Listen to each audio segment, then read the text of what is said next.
ये सत्य घटना है परमात्मा कबीर देव जी के सह शरीर इस भूलोक को छोड़कर सतलोक जाने की।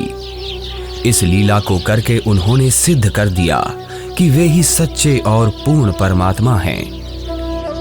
कबीर प्रभु की ये लीला हमें ये संदेश भी देती है कि परमेश्वर किसी धर्म या जाति के बंधन में नहीं बंधा, वो तो सबके लिए एक है। और अगर किसी ने सतभक्ति की है तो पृथ्वी के चाहे जिस भी कोने में शरीर छोड़े, वो अपने पुण्य कर्मों के प्रताप से उद्देशित लोक को ही प्राप्त होता है। ये बात उस समय की है जब ये कहा जाता था कि मगहर में मरने वाला नरक में जाता है और अगले जन्म में उसे गधे के रूप में जन्म लेना पड़ता है। इसके अलावा ये भी कहते हैं कि अगर किसी को मोक्ष चाहिए तो उसे काशी आना चाहिए और वहीं अपने प्राण त्यागने चाहिए, जिस कारण से मोक्ष अभिलाषी वृद्ध लोग अपना अंतिम समय अपने अपने पुरोहितों के घर काशी व्यतीत करने के लिए, निवास करने के लिए आने लगे तथा पुरोहितों को उनके खाने के रुपए तथा पुरोहितों की पूजा अलग से प्रति महीना देने लगे, जिस लालचवश काशी के पंडों ने वृद्धों को अपने अपने घर पेइंग गेस्ट के रूप में रखने लगे। एक एक पुरोहित के घर 10-10 वृद्ध हो गए। कोई रोगी तो कोई अन्य परेशानी से ग्रस्त होने लगे तो उन लालची पंडों ने मीटिंग करके षड्यंत्र के तहत वृद्धों को मारने के लिए गंगा दरिया के किनारे एक करोंत यानी आरा लगाया।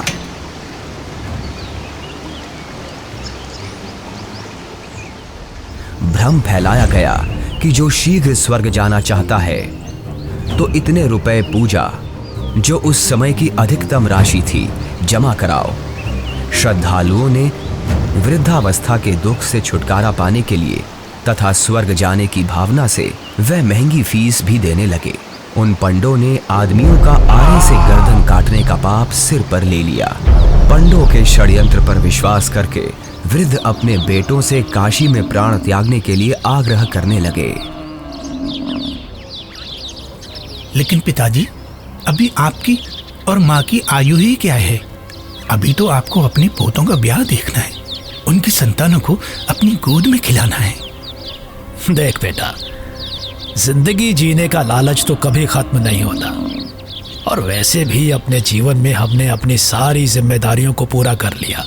अब जब भगवान के पास जाना ही है तो देर क्यों करना? हमें काशी में पवित्र करौंत लेने में स्वर्ग की प्राप्ति होगी। लेकिन पिताजी, काशी में लगे उस करौत के नीचे आकर मरना तो आत्मदाह हुआ ना। अगर उस आत्मदाह से ईश्वर मिलते हो तो क्यों ना आत्मदाह किया जाए? और वैसे भी यहाँ मगहर में मरने से तो हमें मोक्ष मिलेगा नहीं। अगर हम यहाँ मरे तो अगले जन्म में हमें गधे के रूप में जन्म लेना पड़ेगा। क्या तू चाहता है कि तेरे माता पिता का अगला जन्म गधे के रूप में हो? जितनी जल्दी हम काशी जाकर करौंत के नीचे मरेंगे उतनी जल्दी ही मोक्ष मिलेगा। लेकिन पिताजी। बस बेटा, तू हमारे साथ काशी चलकर वहां हमारी करौंत के नीचे आकर प्राण त्यागने की व्यवस्था कर दे। रामशंकर अपने माता पिताजी के साथ काशी के घाट पर पहुंचते हैं। वो उस घाट पर भी पहुंचे जहां करौंत लगा हुआ है।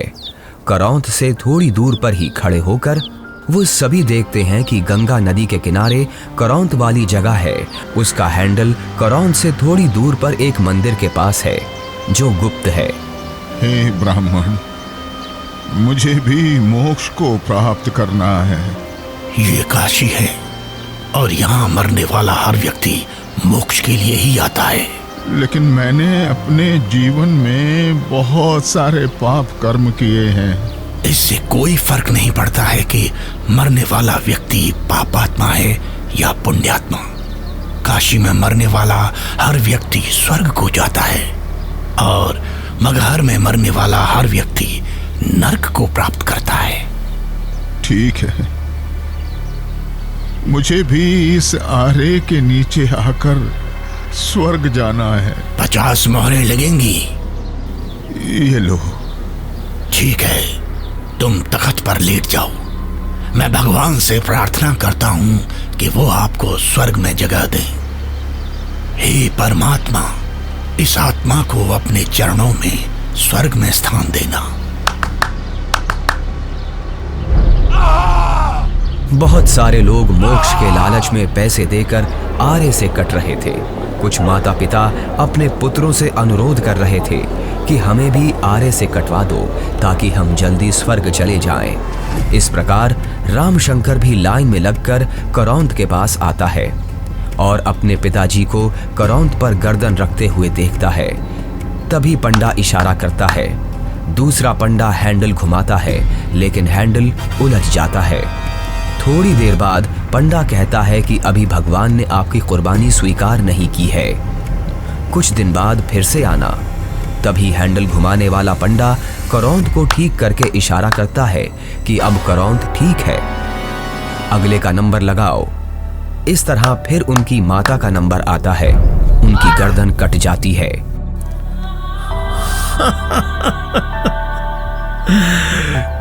कितना भागा हूं मैं कि भगवान ने मेरी कुर्बानी स्वीकार नहीं की।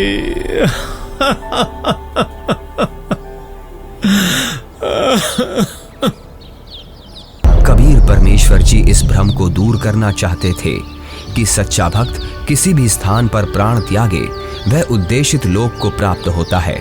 सत्य कर्मों, पुण्य कर्मों को करने वाला व्यक्ति, सत्य साधना करने वाला व्यक्ति संसार के चाहे जिस कोने में भी शरीर छोड़े और चाहे जैसे छोड़े, वो अपने पुण्य कर्मों के प्रताप से ईश्वर के पास चला जाता है, नरक नहीं जाता। लेकिन दुष्कर्मों को करने वाला इंसान चाहे जहां भी मरे, चाहे काशी हो चाहे मगहर, उसे नरक की ही प्राप्ति होती है। सतलोक को प्राप्त करने के लिए पुण्य कर्म जरूरी हैं, ना कि काशी क्रोध के नीचे मरना। कबीर जी क्षमा कीजिए, लेकिन हम इस बात से सहमत नहीं हैं। ये पुण्य कर्मों को करने वाला व्यक्ति चाहे काशी में मरे या मगहर मरे, उसे स्वर्ग की ही प्राप्ति होगी। सत्य ये है कि अगर कोई भी व्यक्ति काशी में मरता है तो वो चाहे पुण्यकर्मी व्यक्ति हो या पापकर्मी, उसे स्वर्ग की ही प्राप्ति होगी। और अगर कोई व्यक्ति मगहर में मरता है तो वो चाहे पुण्यकर्मी हो या पापकर्मी, उसे नरक की ही प्राप्ति होगी। और इतना ही नहीं, मगहर में मरने वाला अगले जन्म में गधे के रूप में ही जन्म लेगा, ये भी निश्चित है। उस व्यक्ति को भी स्वर्ग की प्राप्ति नहीं होगी। ठीक है, तो मैं फिर मगहर में ही शरीर का त्याग करूंगा और स्वर्ग नहीं, स्वर्ग से भी आगे सतलोक जाऊंगा। और आप सभी पंडितों से मेरा आग्रह है कि आप सभी मेरे साथ मगहर चलें और मेरे शरीर छोड़ने के बाद अपनी ज्योतिष विद्या का प्रयोग करके ईमानदारी से सभी लोगों को ये बता देना कि मैं कहाँ गया हूँ। लोगों के बीच का ये भ्रम दूर होना चाहिए कि मोक्ष केवल काशी मथुरा में शरीर का त्याग करने से नहीं होगा, बल्कि मोक्ष केवल यथार्थ भक्ति से और मर्यादा में रहकर अपने जीवन का निर्वहन करने से होगा। आज आपकी मुक्ति का दिन है। करौंद के नीचे आकर मोक्ष पाने के लिए तैयार हो आप?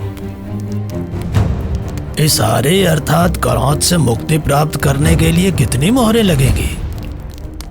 केवल 50। पिताजी, आपको उस करौंद के नीचे अपने प्राणों को त्यागने की जरूरत नहीं है। क्यों? पर बेटा, फिर मुझे मुक्ति कैसे प्राप्त होगी? पिताजी, मैं अभी एक बड़े महापुरुष कबीर देव जी के पास से ही आ रहा हूं। उन्होंने कहा है कि जो व्यक्ति पुण्य कर्म करता है वो सतलोक ही प्राप्त करता है। उसकी मृत्यु चाहे जहां हो। बल्कि खुद कबीर जी मगहर में शरीर त्याग कर ये साबित करने जा रहे हैं कि मगहर में मरने वाला नरक नहीं जाता। यदि उसने सत्कर्म किए हैं तो वो भी स्वर्ग ही जाता है। आपको करौंद के नीचे अपने प्राण त्याग करने की जरूरत नहीं है। पिताजी, इन दुष्टों ने माता जी की हत्या की है। ये पाप कर रहे हैं। अरे अरे, ये क्या कर रहे हो? कबीर देव जी को ज्ञान नहीं है। तुम्हारा दिमाग फिर गया? ज्ञान नहीं है? वो तो साक्षात परमात्मा हैं। तो ठीक है, हम भी उनके साथ मगहर चलते हैं और देखते हैं कि उनकी कही गई बातों में कितना सच है और कितना झूठ।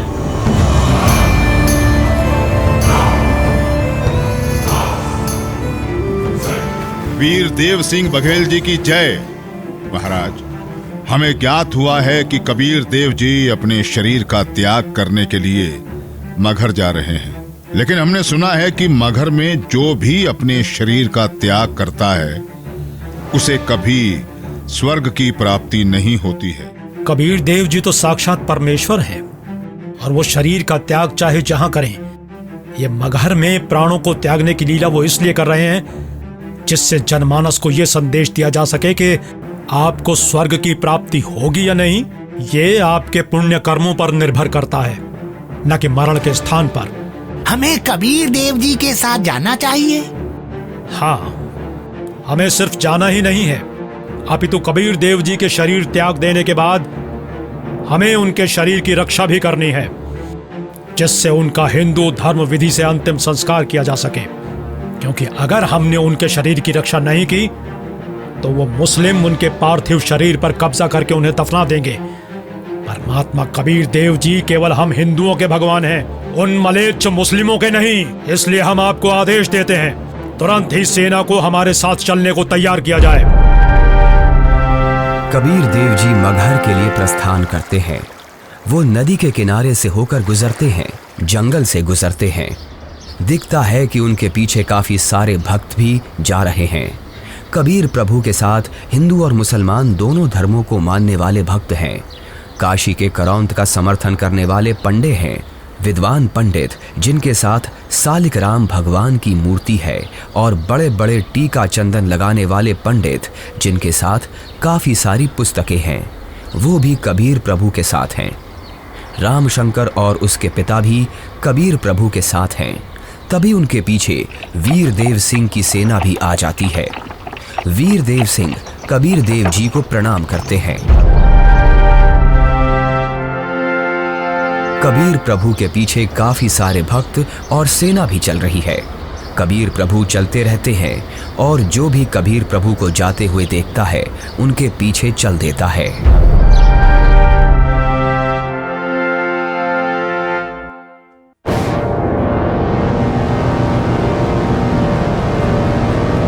सलाम वालेकुम नवाब बिजली खान पठान साहब। वालेकुम अस्सलाम। कहिए, क्या खबर है?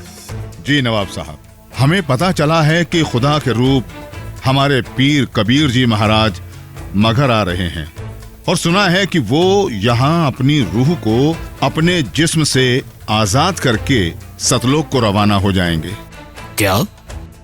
फिर तो हमें इसी पल कबीर जी के पास पहुंचना होगा, और कबीर जी की रूह के इस दुनिया से जाने के बाद उनके जिस्म को अपने कब्जे में लेकर इस्लाम के रिवाजों से उनके शरीर को धरती में दफन करना चाहिए, और इस बात का भी ख्याल रखना चाहिए कि उनका जिस्म काफिर हिंदुओं के हाथ न लगे। जी नवाब साहब, ऐसा ही होना चाहिए।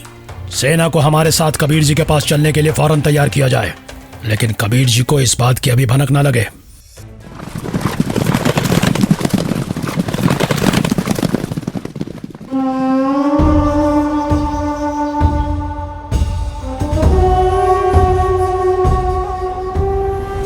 लगता है कबीर जी के जिस्म को पाने के लिए काशी नरेश वीर देव सिंह भी अपनी सेना लेकर आया है, लेकिन हमें किसी भी हालत में इन हिंदू काफिरों को कबीर जी के जिस्म को पाने नहीं देना है। आपके आने का मकसद हमें पता चल गया। पीर जी, बिजली खान आपकी क्या खिदमत कर सकता है? मैं अपना शरीर त्याग करने से पहले स्नान करना चाहता हूँ। जी, हम अभी आपके नहाने के लिए साफ पानी की व्यवस्था करते हैं। नहीं, मैं किसी बहते पानी के दरिया में स्नान करूंगा। बिजली खान। पीर जी, यहाँ एक दरिया बहता था जिसका नाम आमी नदी था, लेकिन पीर जी, शंकर भगवान के श्राप के कारण उसका पानी अब एकदम सूख चुका है। चलो दिखाओ मुझे वो आमी नदी कहाँ है। जी पीर जी, चलिए। कबीर देव जी, वीर देव सिंह, बिजली खान और उनके सेना और बाकी के भक्त उस आमी नदी के पास पहुंच गए। कबीर देव जी ने उस सूखी हुई नदी को देखा। कबीर देव जी ने अपने हाथ जोड़कर प्रार्थना की और फिर अपने हाथों को हवा में ऐसे लहराया जैसे कि वो नदी को बहने का इशारा कर रहे हों। कबीर प्रभु के ऐसे इशारा करते ही थोड़ी दूर पर नदी की ही जगह पर एक जोर से धमाका हुआ और धरती के अंदर से पानी का सैलाब निकला। ये देखकर सभी लोग चौंक जाते हैं और सभी भक्ति भाव से भरकर कबीर प्रभु को देखते हैं और अपने हाथ जोड़ लेते हैं। पूरी नदी में पानी भर जाता है। सभी लोग खुश हो जाते हैं। कबीर प्रभु की जय, कबीर प्रभु की जय, कबीर प्रभु की जय। आदेश दें प्रभु। हुक्म दे मालिक। मुझे 2 सफेद चादरें चाहिए, एक बिछाऊंगा और एक ओढ़ूंगा। जो आज्ञा प्रभु। इसी क्षण 2 सफेद चादर यहाँ लाई जाएं। कोई और आदेश दें प्रभु। बिजली खान, तुम सेना किस लिए लाए हो? वीर देव, तुम किस लिए सेना लाए हो? प्रभु जी, हम आपके शरीर को इतना मलिच्छ मुसलमानों के हाथ नहीं लगने देंगे। इन्होंने अगर आपके शरीर को छू तक भी लिया तो इनमें से कोई भी जीवित नहीं बचेगा। हम आपका अंतिम संस्कार हिंदू रीति रिवाजों से करेंगे। तो हमने भी चूड़ियां नहीं पहन रखी हैं। हम भी अपने अल्लाह के स्वरूप पीर कबीर जी का जिस्म हिंदू काफिरों को नहीं देंगे और इस्लामी तरीके से पीर जी का शरीर को दफन करेंगे। और अगर ऐसा नहीं हुआ तो इसका अंजाम बहुत बुरा होगा। हम वीर देव की सेना से युद्ध करके आपका शरीर प्राप्त करेंगे, लेकिन अंतिम संस्कार हम मुस्लिम तरीके से ही करेंगे। मुझे नहीं पता था कि तुम सब मेरी शिक्षाओं को इतना ही समझ पाए हो। 120 साल हो गए मुझे तुम सब लोगों को समझाते हुए, फिर भी इतना ही समझ पाए हो। मुझे इतना ही जाना है तुम सब ने। आज भी तुम एक ना होकर हिंदू मुसलमान बनकर अलग अलग खड़े हो। मेरी चेतावनी है, अगर तुम लोगों ने आपस में झगड़ा किया तो ठीक नहीं होगा। तुम दोनों एक ही परमात्मा की संतान हो। तुम दोनों अलग अलग ना होकर एक ही हो। हम सबको एक साथ रहना है। मेरे सतलोक गमन के बाद इन चादरों में तुम्हें मेरा शरीर नहीं मिलेगा। एक चादर तुम हिंदू ले लेना और एक चादर तुम मुसलमान, और इन चादरों में जो भी चीज मिले उसे आपस में आधा आधा बांट लेना।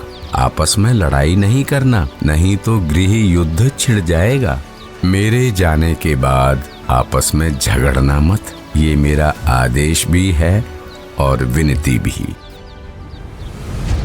कबीर प्रभु का शरीर मैं किसी को नहीं दूंगा।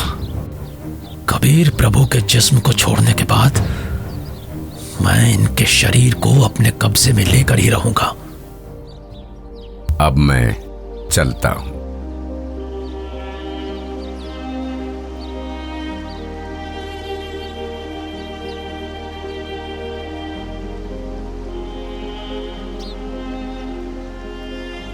देखो ब्राह्मणों, मैं जा रहा हूं सतलोक, इस पृथ्वी से और तुम्हारे स्वर्ग से शंखों कोस दूर।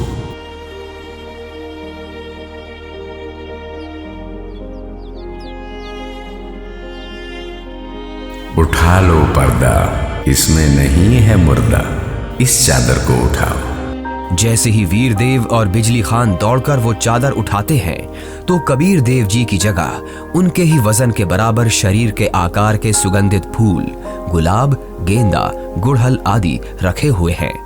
ये देखकर सभी लोग चौंक जाते हैं। सभी लोग हाथ जोड़ लेते हैं। अब वीर देव की आंखों से आंसू निकलते हैं। बिजली खान की आंखें भी नम होती हैं। दोनों एक दूसरे को देखते हैं और आपस में एक दूसरे को गले लगाकर रोने लगते हैं। दोनों सेनाओं के सिपाही भी एक दूसरे को देखते हैं।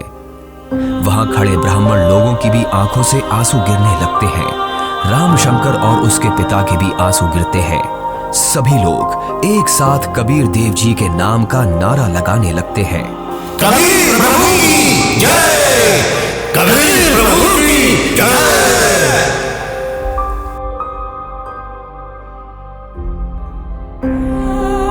कबीर प्रभु, हमको माफ करना, हमने आपको पहचाना नहीं। आप तो खुद अल्लाह ही थे।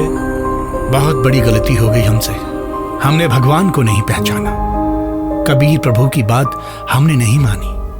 अब हम सब एक होकर रहेंगे और उनकी कही सारी बातें मानेंगे। या अल्लाह, माफ कर हमें। भगवान माफ करो हमें। कबीर भगवान हमें माफ करो। भगवान हमें माफ करो।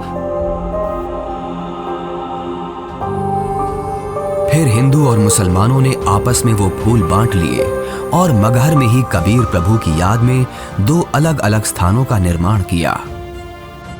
और फिर उन्हीं में से कुछ फूल लाकर वीर देव सिंह ने काशी में चौरा का भी कबीर प्रभु जी के स्थान का निर्माण किया। उसे कबीर चौरा नाम से जाना जाता है। वहां पर कबीर पंथ का बहुत बड़ा आश्रम बना है। कबीर प्रभु जी ही सच्चे और पूर्ण परमात्मा हैं, जिन्होंने हम सबको रंग भेद, जाति धर्म भेद आदि के आधार पर ना बंटकर एकजुट रहना सिखाया। परमात्मा एक विशेष जाति या समूह का नहीं होता। परमात्मा तो सबका एक है, जिसका नाम कबीर देव है। ये 2D एनिमेशन संत रामपाल जी महाराज के सत्संग प्रवचनों का अंश मात्र है। संपूर्ण आध्यात्मिक ज्ञान प्राप्त करने के लिए अवश्य सुनिए संत रामपाल जी महाराज जी के मंगल प्रवचन। आप संत रामपाल जी महाराज जी के मंगल प्रवचन संत रामपाल जी महाराज एप्लीकेशन पर भी सुन सकते हैं तथा उनके द्वारा लिखी पुस्तकें भी डाउनलोड कर सकते हैं।